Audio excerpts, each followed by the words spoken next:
Welcome to the first part of the Notebook Editor Guide for AMAD, the Alto Materials digitalization platform.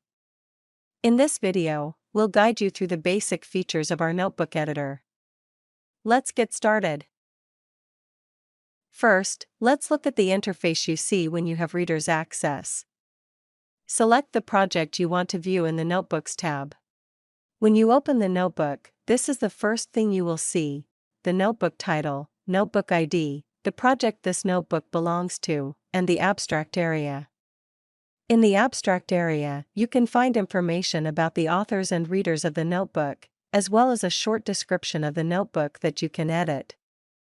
Now, let's explore the top navigation bar in more detail, starting with the dashboard button. Clicking this will simply return you to your dashboard. The Save button allows you to save the notebook and abstract. Always remember to save your work before closing the tab. The sanity check feature is quite useful. It helps avoid concurrent edits, which can occur when two or more users are editing the notebook at the same time.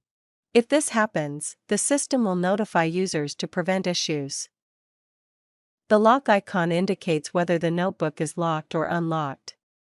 The manual and contact buttons work the same way as in previous videos.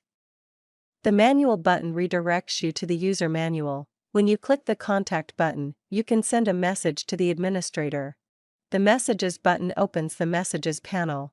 This panel allows users to send new messages to everyone who has access to the notebook, and check previous messages. The Upload Data button is the main place for uploading data into a notebook. With this interface, users can upload and parse different types of data. For now, we will move on to the next feature, but we will delve deeper into this feature in the second part of the tutorial. Explore Data opens the main access panel for managing data and metadata. It looks like a common file manager. We will explain this feature further in conjunction with the Data Uploader feature later, so stay tuned for more details. Finally, let's look at the overall layout of the notebook. Below the abstract area, you can edit the keywords section to make searching through notebooks easier.